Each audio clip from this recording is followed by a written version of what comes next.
Hello and welcome. I hope you're safe and well. In today's exciting episode, we look at my sewing patterns for jackets. Well, some of them are missing in action, but I mean, there's loads of them. It's perfect. Perfect, perfect, perfect. Perfect jacket. Right, time to get out all the jacket patterns. Well, not all of them. I realized like halfway through the video, it was like, actually, some of them are missing because there's this blue blazer one. And I was like, I saw the red one and I was like, where's the blue one that's similar but different? Anyway, so if you've been here for more than a minute, then you know that I have like 3 Chanel style jacket patterns that I like. This is the Berta 6123 and then there's the Vogue 7975 and this other McCall's one that's discontinued. You have to redraft a few things, but once you've done that, it's fabulous. Anyway, those are the ones that I always like, but I've decided to get out some of my other patterns and actually try new patterns. Occasionally I come across something I like. This is Simplicity 9124 and so is the lobster jacket that I'm working on at the moment. So, it is worth trying new things. Okay, let's get on with it. So we have about 40, 50, 60 patterns here. I don't know. There's so many of them. And I'm just going to go through them and I've got to find at least 20 for the next few months. So these ones with the hoods are adorable. So I'm going to test those ones out. I mean, yeah, if one of the jackets or one of the coats in the packet works, then generally you can tell whether they're all going to be drafted well as well. Oh, that one I want to turn into a jacket, but we'll save that for another time. So there's a mix of blazers, coats. Both of these blazers I'll keep. And yeah, just really simple ones. And denim jacket. I do like denim jackets, but I hate making buttonholes. It's just too much noise. I don't mind using my sewing machine for the long seams, but anything else, and I'm just like, ugh, no, shut up. This one, I don't like the back. I think it's got a yoke on the back and 2 back center seam. Don't like back center seams because they make everything look cheap, and I don't like a yoke on the outer fabric.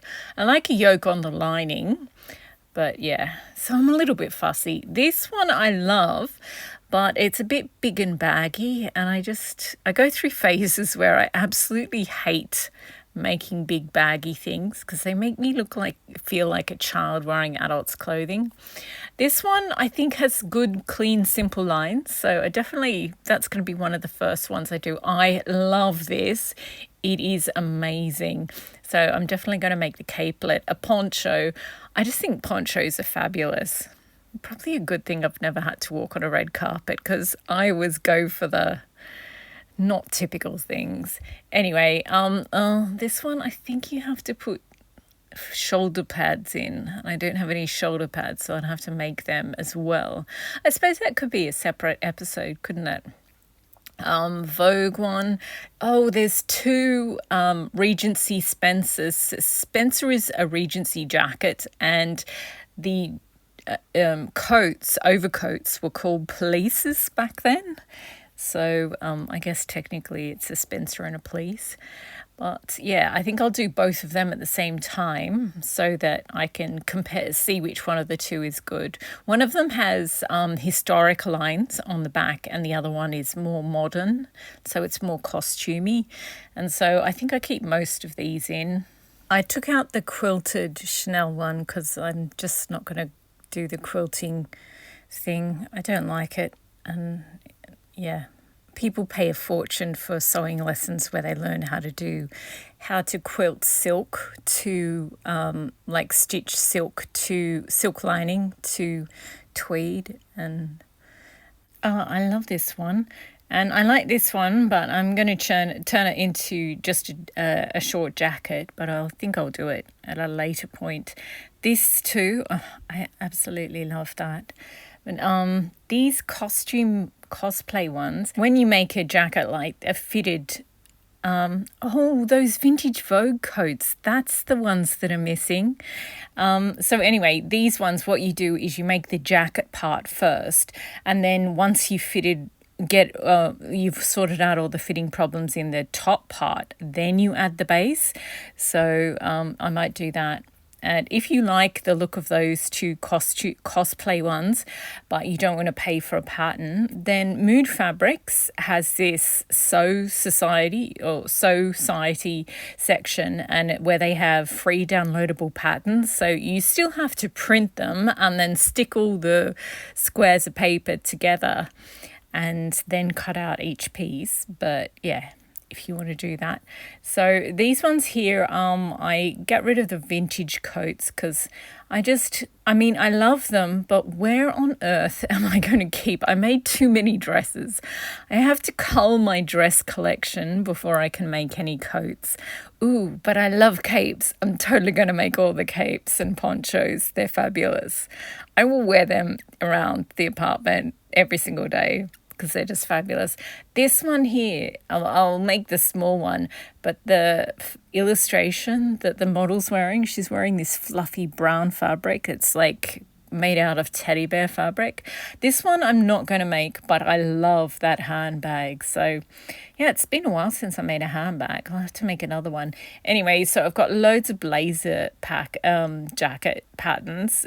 Some of them are collarless, some of them have collars, and I've got 3 motorbike jackets, and I'm going to keep all of those in, I think.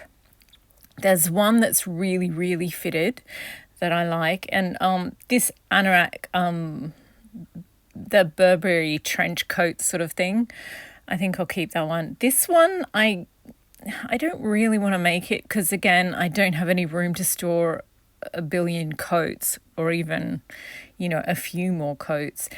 But that one reminds me of that Sandra Bullock movie that's set at Christmas. Oh, that's not really narrowing it down, is it? The one where she's got a cat and she pours the cat milk and then she dunks the Oreo in the cat's milk. It's super gross.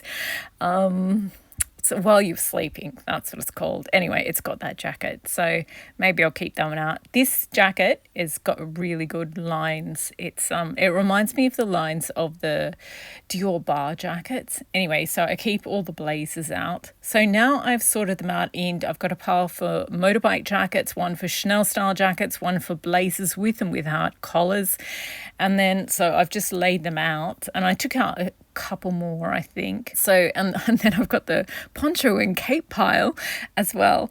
So I'm not sure. I might work them, like just do one row, then the next row. And this one is vintage and historic patterns.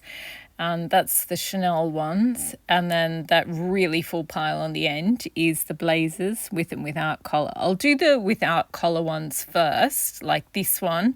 See, that red one, I've also got a blue one, which is quite similar, but the sleeve length is different. And I think the princess lines are different as well. So I'll have to find that. I've got this other box where I've already traced out the pieces that I need. So it's probably in that box. Anyway, so then once I've got them like this, then I decide to put the 2 or 3 that I want to do first from each pile at the top of the pile. And then I'll just, because if you put the ones on top that look the simplest, or that I want to make the most, like these ones with these 2 here with hoods are adorable, but this big bulky one, not so much. So I'm going to put that to the back. The little pink trench coat is adorable, and this red one, see, this is the teddy bear fabric, but I'm going to do the red length, jacket length. Actually, the dark one is quite a small length too.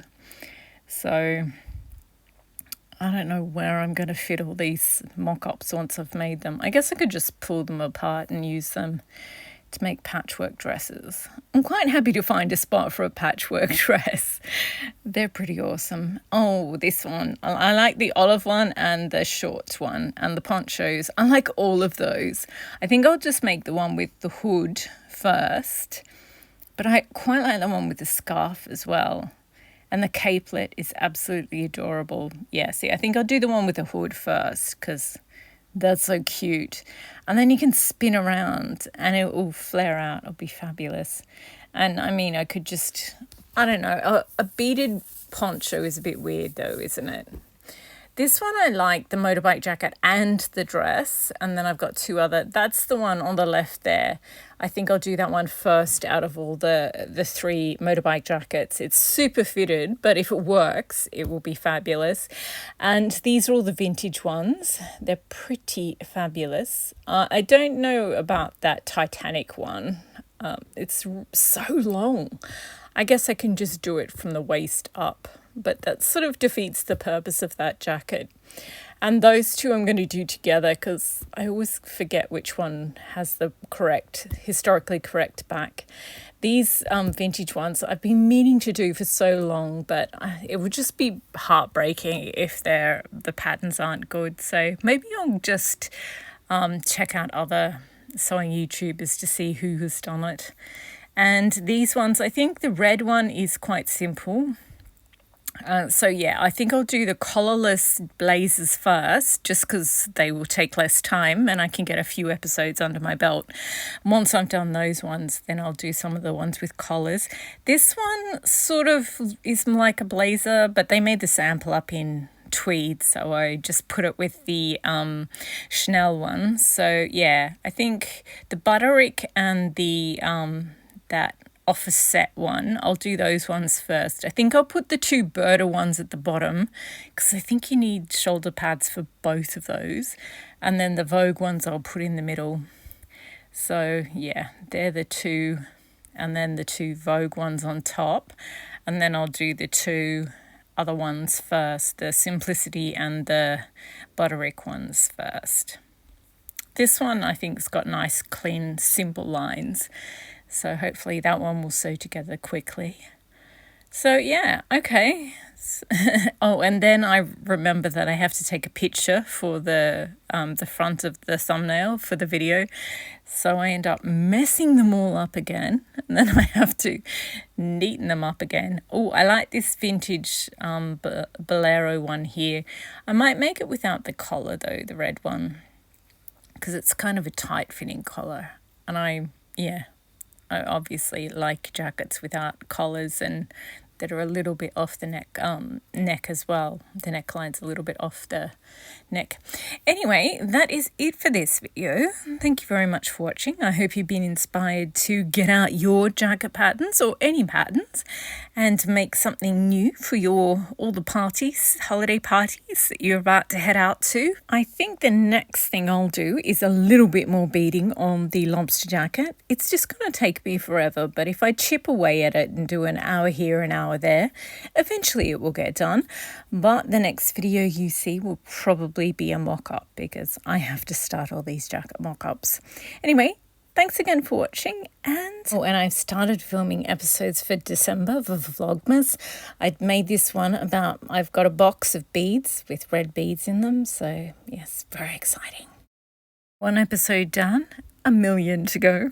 Anyway, thanks again for watching and happy sewing.